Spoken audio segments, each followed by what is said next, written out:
So today I'm visiting with Chaz. Today I'm visiting with Chaz, and he's giving us a customer testimonial. He had a great experience where his marriage got restored with his wife. He has a child. He got married as a child, got married when he was 18, been married for 9 years. The last 3 or 4 years, kind of a rocky road. And his wife ultimately ended up blocking him on social media, started with separation, which ultimately ended in them moving out and her saying, I want a divorce, that she had another guy that she was hot and heavy for, that she had met during the separation. And Chaz actually came into the program when his wife said that I love you, but I'm not in love with you anymore. And I ultimately ended up blocking him on social media and said, I don't want anything to do with you outside of when you're going to pick up our daughter. So, Chaz, tell us just a little bit about. So, you guys got married at 18, is that right? Absolutely. I'm 27 now, so we've been married like 9 years at that point. Okay, gotcha.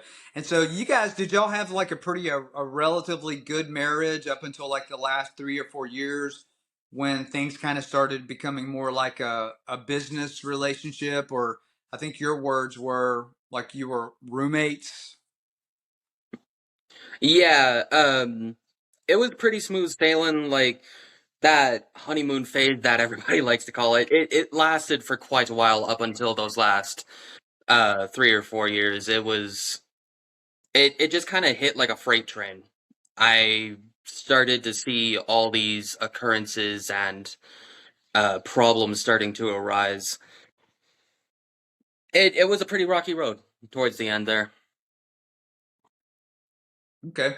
So I know like most of the men that join my program, they've tried other marriage programs, and I don't think that you did you? I think you basically tried to do some DIY fixing it on your own. What were some of the things that after she said, "Hey, I'm not that happy." Now this was before, I think you said before she had mentioned separation, but you both knew that you weren't happy. What were some things that you tried, or if you think that she tried anything to you, what did you see yourself trying, thinking that it might make the relationship better? Can you share some of that with us? Absolutely. So I didn't just want it to get to a point where we couldn't even look at each other without something happening. So even with my job at the time being as rocky as it was, I figured, you know what, the least I could do is help around the house. I'll start doing the dishes. I'll start helping with the laundry. I'll become a house husband. Why the hell not? um, but it soon became pretty clear that it wasn't having the result I thought it was, because it started to feel as if we were more roommates than we were husband and wife. Okay, gotcha. And so, as you're working on those things, is that kind of when she started voicing her concern that separation was in the near future for you guys? Yeah, it was. And it's not like we hadn't had our fights before. I'm the kind of person, if I say or do something I'm probably gonna regret later on, I'm just gonna shut it down right there. Um, but I started to notice when she had initialized a sort of pseudo grown up conversation at the time. And one thing she Okay. said that really struck with me, it really hit a chord. I love you, but I'm not in love with you. Okay. And what was your response to that? I looking back on it now, I was pretty pathetic. I started begging, I started trying to compromise with her. I We had come so far, at least I thought so, and I didn't want to just throw that away. Yeah, I understand that. And you guys have a daughter. Is your daughter that you have, this is your daughter together also, right? Yes, absolutely. Definitely Okay. takes after her mother, that's for sure. So now you're in a relationship where your wife is saying, "I love you, but I'm not in love with you," and you guys essentially separate while staying in the same home. Is that right?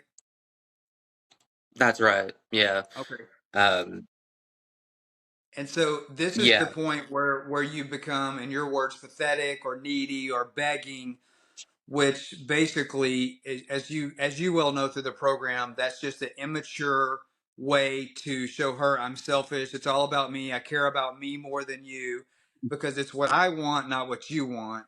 And so this is when things went from bad to worse, though, right? As you guys are separated in your own household, you're now ignoring each other. And then when you do cross paths, this is when you begin like the rageful, explosive fights. Kind of talk about the experience of that and how that made things. So at this point, when you guys had separated, I think you said a couple of months into the separation, this is when she had made the decision and told you openly, hey, you know, I'm going to start seeing other people. I'm going to start dating because I want to have fun again, right? So where did that go, and kind of like, what were the feelings? Were there feelings of hopelessness, or were there more feelings of anger? Like what happened then? Because I know that's ultimately what led your actions to doing something that caused her to block you, like on her Facebook and Instagram. How did that transpire? You know what? You're absolutely right. Like it was just this tsunami of rage and heartache and sadness, and you're absolutely right. We neither of us knew how to deal with that at that point. So when we did cross paths, we absolutely would blow up on each other. And you know, I don't want to say I came to terms with it. I don't want to say I was okay with it, but she did start seeing other people. Uh, and what's more, she even started bringing them into our home. You know, I get it. We're separated, Okay. but This that's and still this my is why wife. you guys were technically, yeah, but you guys were technically separated too, right? I mean, she had threw that out there that we're separated, right? Yeah. Yeah. It was definitely a very emotional time frame. Dare I say more so than when the whole ordeal came down. And I did not handle it very well. I I think what led to our downfall the most was, you know, I started making posts about how, you know, family needs to be there for each other. We need to be able to support one another, and she did not take to that very kindly. Um and ultimately those are what led to our divorce. She, and like you said, she even ended up blocking me. She ended up blocking me on Facebook, Twitter, almost everything. The only time we would communicate is in the courtroom. Got you. So you guys didn't actually end up getting a divorce, though, right? That's just when you did some snotty Facebook post. That's when she filed the divorce, right? But you did she didn't actually go through with it, correct? Right. Okay, okay. I was just making Yeah. sure I understood. Okay, so what happened? You know, how did you guys? I guess obviously, if she was to the point that she had blocked you on social media, at that point she filed the divorce, and that's when you moved out, right? Like you actually got separated, no longer in the home. Is that correct? That's right. Okay, gotcha. Yeah. All right, so that makes sense. And then, uh, were you guys still communicating? I know you had a daughter together, or you currently have a daughter together. Were you still communicating? You know, did you have any? If she blocked you on social media, were you guys still texting or talking, or you know, kind of paint a picture of what transpired next? So soon after she had moved out and all of this had gone down, Oh, oh, she moved out, so ultimately, you stayed in the house. yeah. Yeah, Okay, gotcha. she moved in with her boyfriend. I had remained there with our daughter at the time. And what breaks my heart even more is that ultimately she became a victim as well. Our daughter did. Because what happened was ultimately we had to split 50-50 custody because she just wanted nothing to do with me at the time.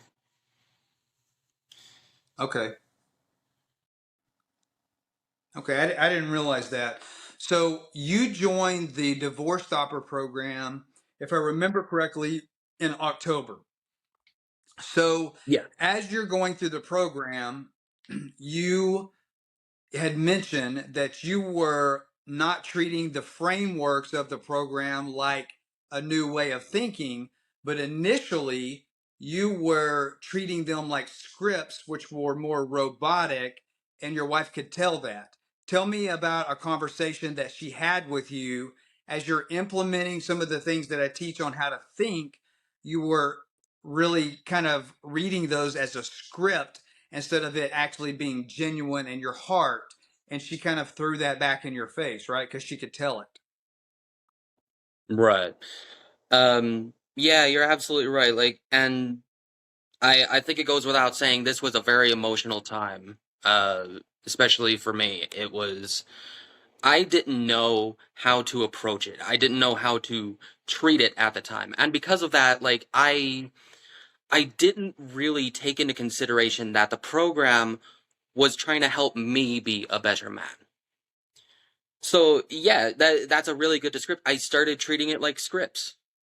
There was one point I was dropping my daughter off, and we tried having a conversation about how we were trying to build ourselves up. And I was trying to build myself up to be a better father. I was trying to be more supportive, especially of my little girl at the time. And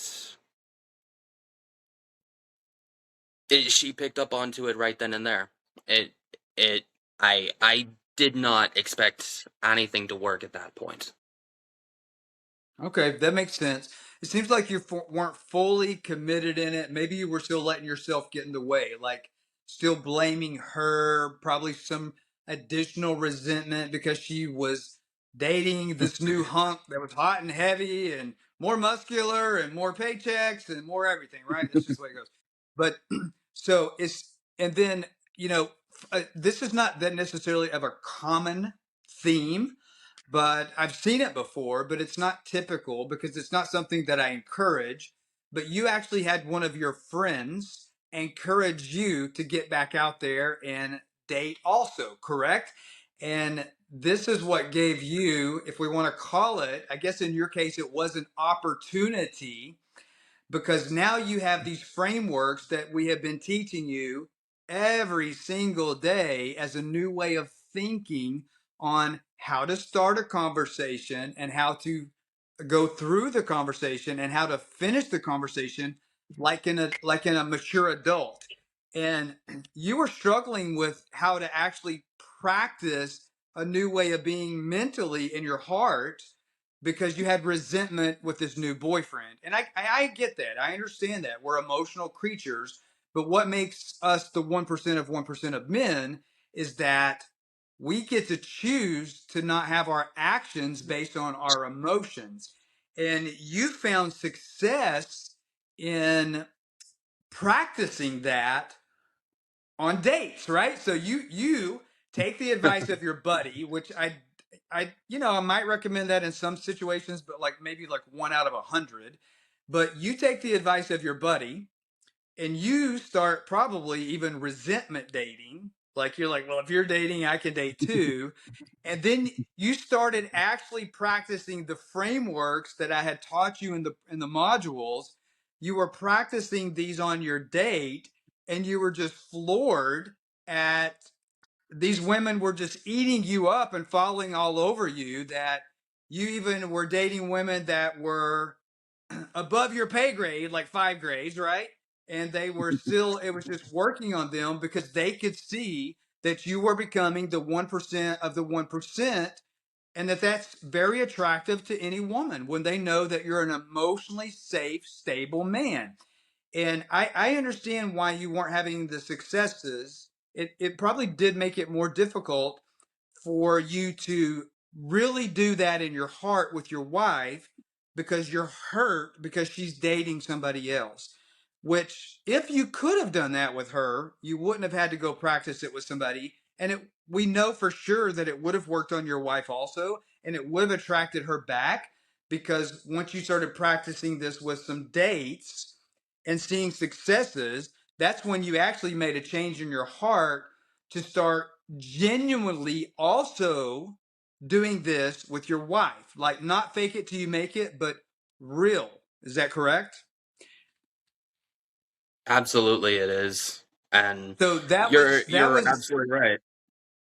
that was in around Christmas time is when you were like through December when you were going on the dates and you had started implementing this genuinely with your wife probably like the first part of the new year of January of this year, correct? Yes, sir, it was. Okay, gotcha. And so fast forward, so now you're blocked on social media because of your snide Facebook post. So now at this point, divorce attorneys are involved. She's not buying it because she can tell it's fake. It's not genuine change. But now you go out, you start dating some girls, and you're seeing some success with that, and you're like, "Gosh, it's fun just being like thinking like this for real because I'm happy. And if I can be happy like this with somebody I don't even know, and it's attractive to them because they keep texting me when I just did it really to piss her off, to piss your wife off. And and you're like, wow, if I'm having this kind of success doing this genuinely with these dates that I'm going on, then I might as well give it a shot with my wife for real to see if there's any success.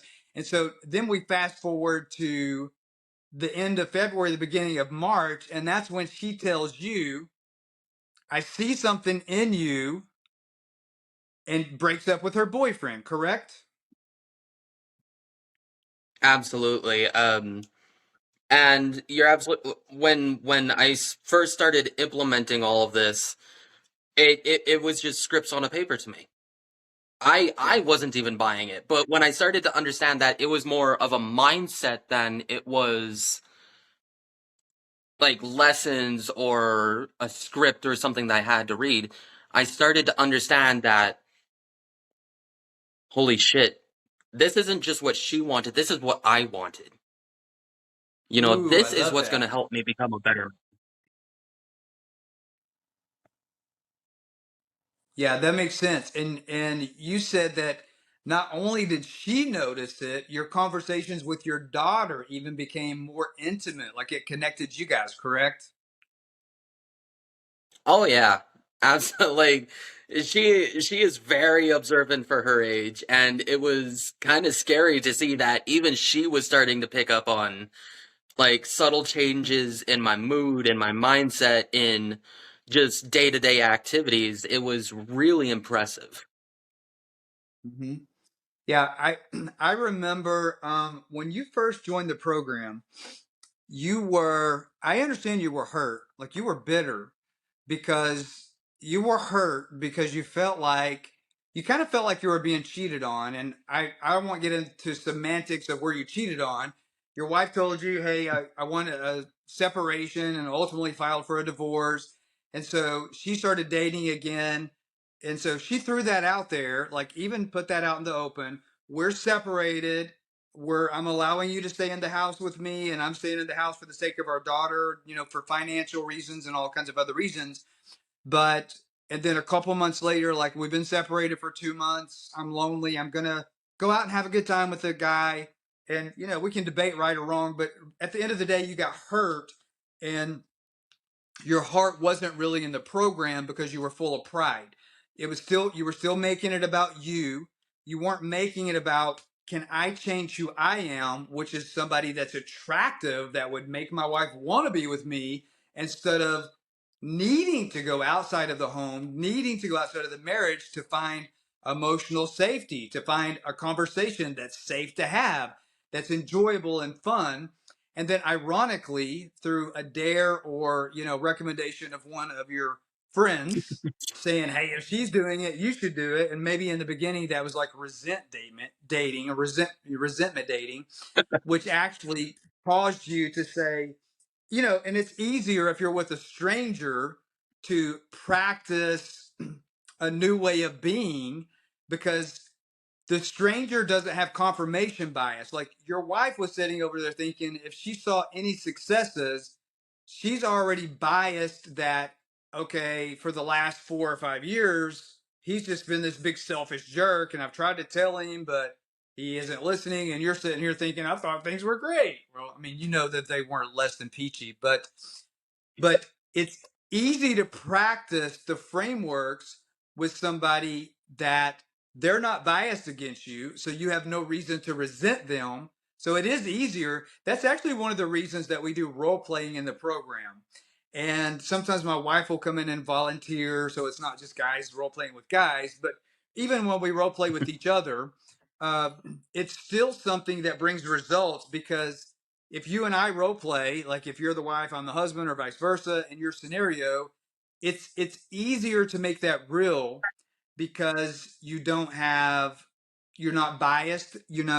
Yes, she had resentment against you, but more so in this case, you actually had resentment against her. You resented her for wanting the separation. You resented her for wanting emotional fulfillment with somebody. Like, God forbid, she should have been happy being alone and sleeping by herself and never having a man to talk to. Like, what's wrong with her? She had those needs for companionship. What a bad effing bee, right? Yeah. But but then you're like, well, if she's doing it, I'm doing it. And then that ended up being a really beautiful story because your resentment is what led you to go date. And your date is what led you to practice on how to talk with the new way of being so it would become real, which ultimately it did become real. And I just love your story because not only did that become you became more attractive to your wife, but you became more attractive and having more intimate conversations with your daughter. And I love that you're now teaching your daughter that this is how your future husband should talk to you. Like you literally have dealt a new legacy to your family, to your granddaughter that's not even here Absolutely. yet. Like I know you don't want to talk about that, but you understand what I'm saying. Like that just makes the story even that much more beautiful. So fast forward, so now fast forward up to March, she's ditched the boyfriend because she's realized that wow, I the boyfriend's like got it going on, but what am I leaving over here because this guy is becoming a one percenter, right? So that's in March. She ditches the boyfriend, and then April, you guys move back in, and you're still going through the program. Like you've actually completed the program, the 7 weeks. Are you in your second 7 weeks or your third 7 weeks? I'm gonna be starting the third of my 7 weeks The next third. week, I think. Okay, the third 7 weeks. I got you. So you took a pause for just a little bit. So where are you guys at right now? So you guys are back together. Is everything peachy? Like it? Where are you at now? Like, did the marriage go back to the way it was when you were 18? Are you still having challenges? We know that you got the success results of what you joined the program. You joined because selfishly you wanted your wife back, and then you realized that this is not just about my wife. This is about me being a happy person. Like I've literally changed. But where are you at now with this, and where is your wife at? I know she came back and she dumped the boyfriend, and the divorce has been canceled, and you're living together, and your daughter's, even getting emotional safety and fulfillment with you. But where are you guys? What made you continue the program for a third time? So, you're absolutely right. It is having a very profound effect, not only on me, but on her and on our daughter as well. I would be lying to say that things just went back to the way that they were. We do still have our challenges, but at least now we have the tools to know how to tackle those problems as a team as well as individually. Yeah. And I love that. That is ultimately what drew me back for a third time. Yeah, I love that. I love it when men share with me that, you know, I always tell, I think in the first week of the program, that's one of the things that I really tout is that working on your marriage is what's hurting the marriage. So I'm not a marriage counselor. I do marriage coaching. We focus on solutions. And if you have a spouse and your marriage is not that great and you're constantly nagging them on, let's work on the marriage, let's do this, that's just criticism. And working on the marriage is almost always what's killing the marriage. When you fell in love with your wife when you guys were 18 years old, you didn't work on the marriage to fall in love. You just hung out and had a good time, and there wasn't any resentment, and it was just like fun. And there's no reason it can't be that way 10 years into the marriage, 20 years into the marriage, 50 years, 70 years into the marriage. It's just tabling the serious talk for like a weekly business meeting. That way, you're not always talking about your problems. You set aside a time to talk about issues, and then you guys have a safe place where you share your opinions and then you come to an agreement. And even when you disagree, coming to that final agreement together can make your conflict something that can actually increase your love for each other, which makes it more fun. And you're like, wow, who would have thunk talking about our checking account could have been like uniting us, right? But when you see those changes where you've never in your entire marriage since you were 18 all the way now to 27, where talking about the checking account was never fun before and now it is, it's a new level of maturity. And it's I love it when men come and tell me like what you're saying. This program is the easiest thing anybody has ever done in their life. I came up with this program because I was in your shoes. And I had already been through I had a marriage that was about 25 years that ended in a divorce, and I didn't want the divorce. 70% of women file the divorces and the men don't want them typically. And that was my case, and I tried all these different things to save that marriage, and but it wasn't about the million things that I did right. It was about the one thing that I did wrong, and it took it back to zero. And that marriage actually almost saved, but it ended in divorce because I would still mess up, and then it just the attorneys were involved, and it happened. So I was like determined I didn't want that in my second marriage, and that's when I came up with this program. I started having some similar issues. I was diagnosed with cancer, went through that, and that was like a 2.5 year ordeal financially, physically, intimately.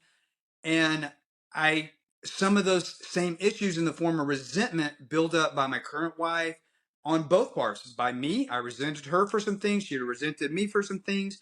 And at the end of the day, it really wasn't either one of our faults, but we were holding on to the stories that it's not my fault. She was holding on to the story, it's not my fault.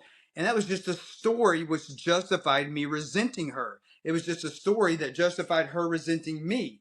Well, then ultimately, I'm like, I can't stay in a relationship like this anymore. And she's like, okay, fine. She gets on an airplane 2,000 miles away. And now I'm sitting here thinking, gosh, I really didn't want a divorce. And I sure don't want to be looking for wife number three.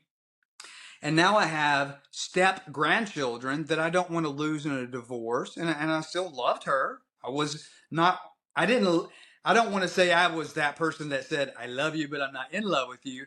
I was the person that was saying, I'm in love with you, but I freaking can't stand you. How do I be the one person that steps up to make it so I'm somebody she can stand, which will probably cause her to be somebody that I can stand, so the person that I'm in love with, I can live happily ever after. And I actually tried all these different things and I kept a journal and I said, I'm making this too hard. This is easy. This is simple, but it's not common sense. And my actions have to be most every action until I attract her back. I found myself getting to do the opposite of what I thought I should do, and always the opposite of what I felt like doing. That's when my soul, my spirit took control of my flesh, which this. And so I practice what I always tell my clients: shut up, shut up, shut up. Because this thing, it wants to control and ruin everything. Hey guys, I want to share something with you. If you're still watching the video at this stage, I'm assuming that you're getting at least some benefit from the content. I want to give you something else. I'm offering right now a free masterclass, and at the end of that masterclass, I'm giving you an opportunity to apply to work with me. The website to do that is denvergriffin.com/masterclass. And if you're enjoying some of this content, please hit that like button and subscribe. I'm posting YouTube videos daily right now to give you free content in order to help you save your marriage. And I want you to be notified as those videos become available in real time. And so my spirit started saying, shut up, shut up, shut up. And I kept saying, shut up, shut up, shut up. When it was serious talk, shut up, shut up, shut up. She would say something that would trigger me. Shut up, shut up, shut up. She would on purpose do something that she knew was like, imagine like a chicken running across the piano. She was pushing all my buttons. As she saw that it was a genuine change, she would dance on the buttons to see if she could trigger me to see, is this real? And I stayed firm because it wasn't scripts, right? It was a framework for a new way of being that I got to the point in the program that I created, that I was writing the successes as I was going through and doing it myself. I finally got to the point that I was like, you, she's going to be attracted back, I can tell. But at this point, I don't want anybody to, or any of our viewers to take this the wrong way, but I was like you. I got to a point where I'm like, it's not even about getting her back. I'm just a manly man, and I have a mission in life that God has called me for, and I am walking into that mission, and I'm not focused on resentment or focused on what she needs to do.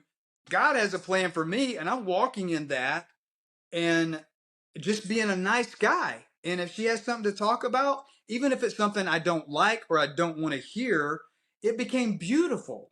If she would share feelings like, I don't feel like I love you anymore, I started transitioning into the mindset of, that is beautiful, that I have created an environment through changing how I think where you feel safe telling me that. So instead of being like offended by that or that being a trigger, it was me looking at her and thinking, that's beautiful, that I've changed to the point that she feels comfortable raising the veil and let me see her heart just a little bit.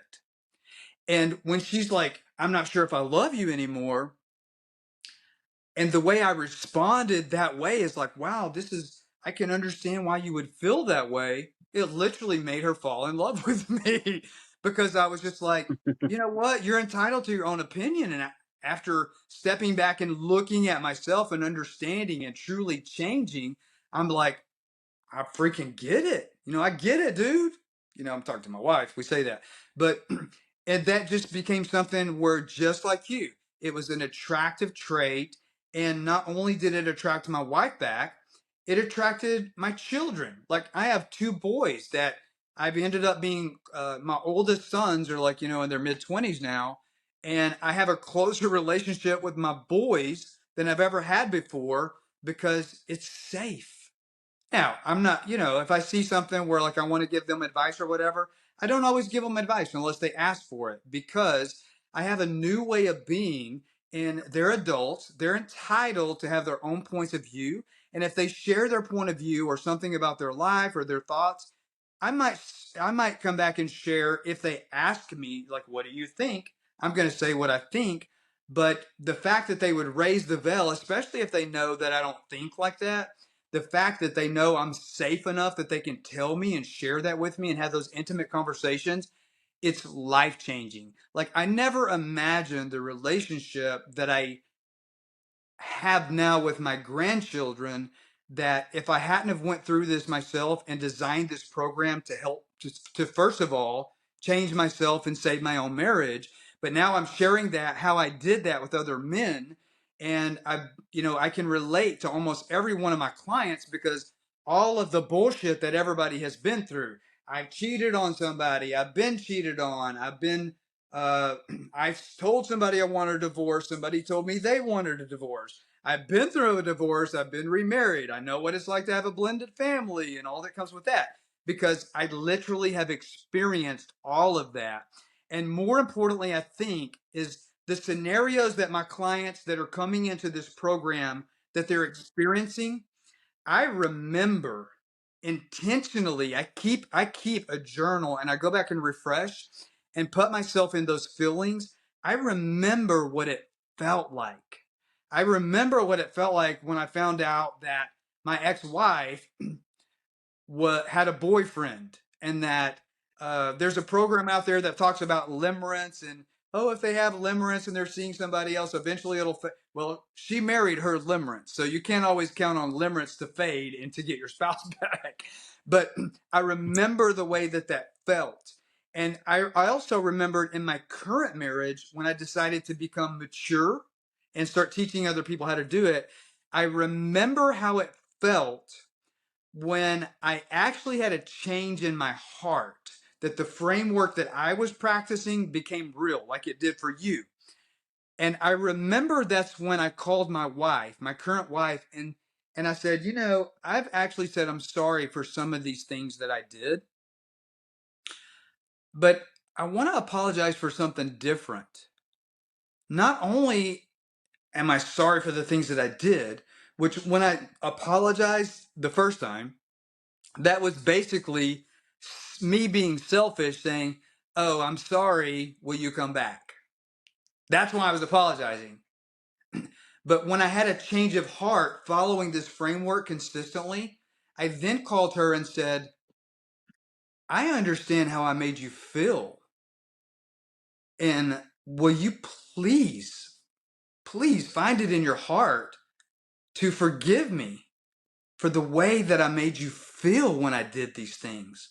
Because I can actually put myself in your shoes now and understand all the times that I threatened divorce, what that meant to you, and the thoughts you must have thought when I was threatening our marriage to you. No wonder you fell out of love with me, or you thought you did.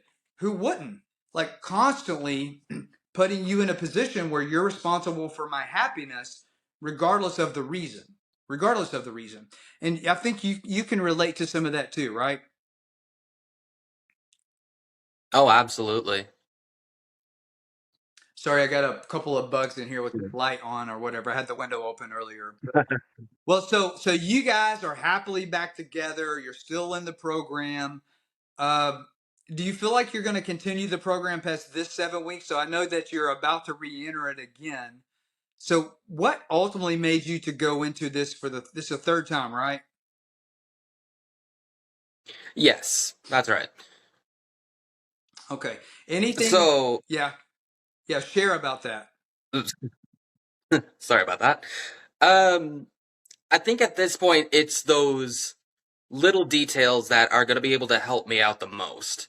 Um, Not necessarily like, okay, this is the course you need to take, this is the mindset you need to have, but like any tips or hints that could help me better approach any situation we face in the future.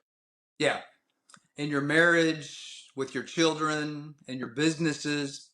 So, one of the things that I want to share with people is, in addition to these YouTube videos, I also have some free content that I'm offering our viewers today.